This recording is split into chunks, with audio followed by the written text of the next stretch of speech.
they're destroying our culture. They're destroying our health system. You know, how many tax dollars are being poured into this invasion, trying to water down our culture so that we're no longer American with American values.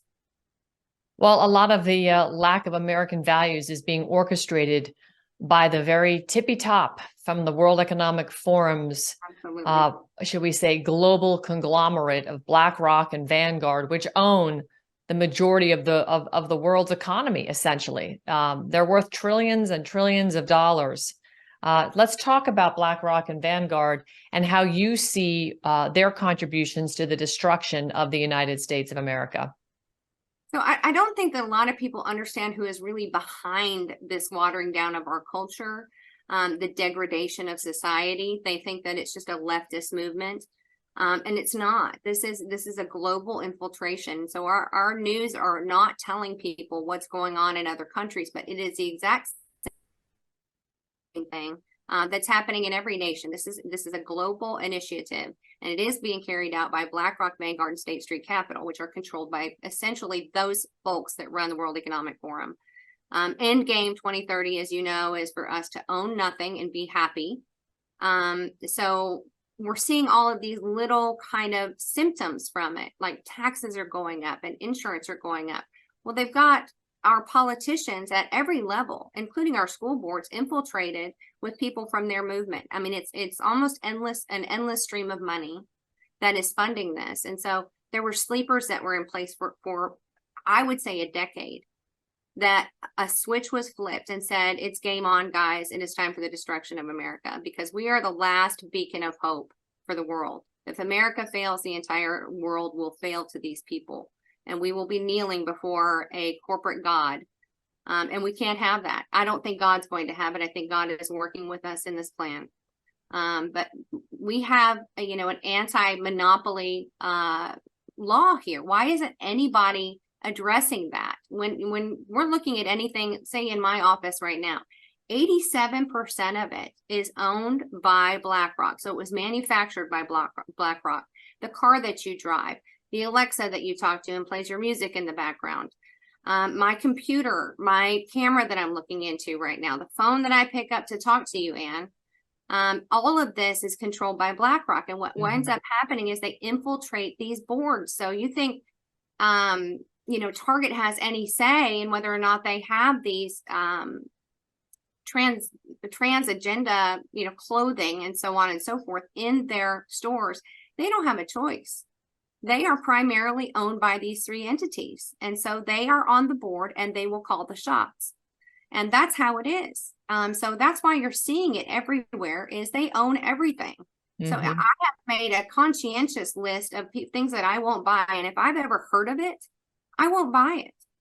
And that includes our food. Our food is, I wouldn't even say it's food for the most part. I mean, we need to try and eliminate, and that is something I want to do when I get to Congress, is clean up our food supply. BlackRock and Vanguard and State Street Capital, again, are pulling shots with our farmers, our ranchers, the people that are producing our food. They've got their claws via Big Pharma into the FDA. Every three-letter agency is affected by these big corporations. And so I think I've heard somebody say Congress ought to be wearing shirts showing who they're sponsored by. That would be absolutely true. But at the end of the day, with all these, Pfizer and what have you, if they had these labels on their shirts, every single one of those entities is owned by BlackRock, Vanguard, and State Street Capital. That's exactly right. And would it surprise you to know that BlackRock, while yesterday, or I should say not yesterday, what is Wednesday, the Federal Reserve opted not to actually raise interest rates to stop the interest rate hikes that have been progressively marching on the last 14 months with hikes regularly, put I believe, a false sense and security into the market, because we saw gold and silver take a dive yesterday, and the markets are actually responding interestingly. They're down on Thursday.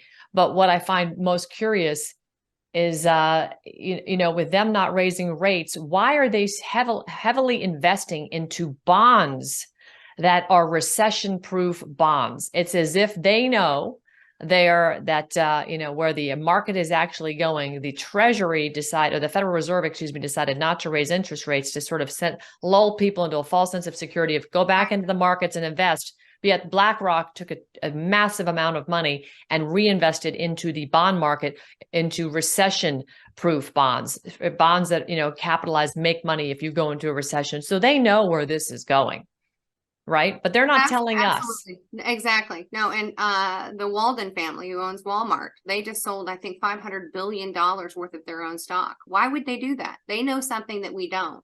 Exactly. And I tweeted this morning about Janet Yellen.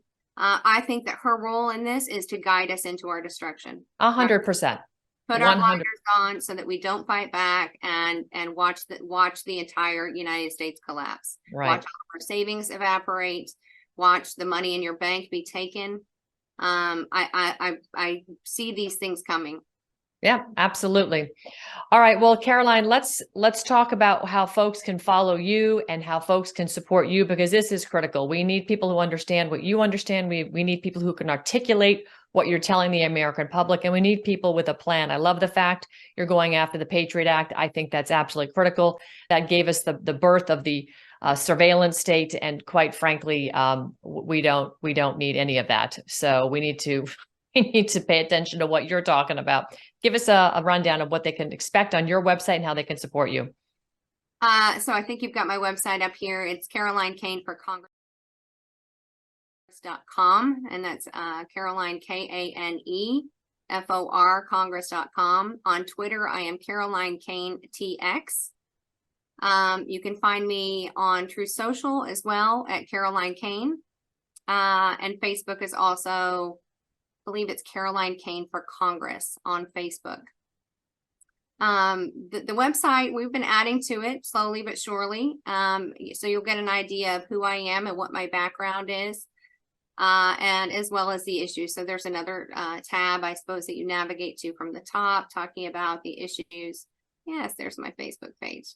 So I try to stay, up to date with the issues that are at hand, because there's just so much news that's coming out each and every day. So I'm also visiting with my local constituents. So you'll see posts about that, as well as some videos talking about things that are on my mind. I try and get a video out about every 10 days or so. So right. I so appreciate you doing this with me, Ann.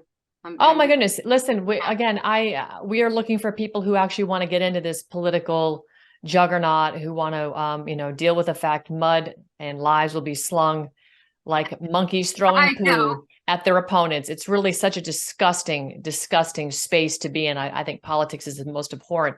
But, it's not about being a politician. It's about being a leader servant, a public servant to your constituents. When you go into this, you have to have that mindset. It's not about the paycheck from Congress. It's about how you can affect and govern at the behest of your constituents, which is absolutely critical that mindset is stayed at the front and foremost. Will you find yourself spending more time in Washington, D.C., or will you advocate for zooming in from your local district? Yes, that's you read my mind. I think you and I talked about that. There is no reason that the taxpayer should be paying for every politician in Washington, D.C. to go to Washington every week. I think for these important hearings that they're having, I think that it adds validity to bring whistleblowers and so forth into your house in Congress. So there should be some travel, but 2 weeks out of every month for every politician, including the travel expense, all of that is billed back to the taxpayer, and it's unnecessary. Yeah. We can do this via Zoom. 90% of it can be done via Zoom. And then you are available for your constituents, which is what it's all about. I see so many of these representatives not being in touch with their constituents and not attending these meetups, not, being invited, but not getting out there and shaking hands and finding out what the real issues are. We need to vote the way our constituents want us to vote. And that's how it should be: government for and by the people. And it needs to be about 90% smaller than what it is right now. 100% agree. IRS needs to be repealed. We need to tax imports. That will stimulate growth at home, our own manufacturing. I've got a lot of ideas and a lot of things that I want to get done. I just need to get there. Caroline, we're going to have you to come back. We're going to talk about the 16th Amendment and a bunch of other unconstitutional amendments post the 10th.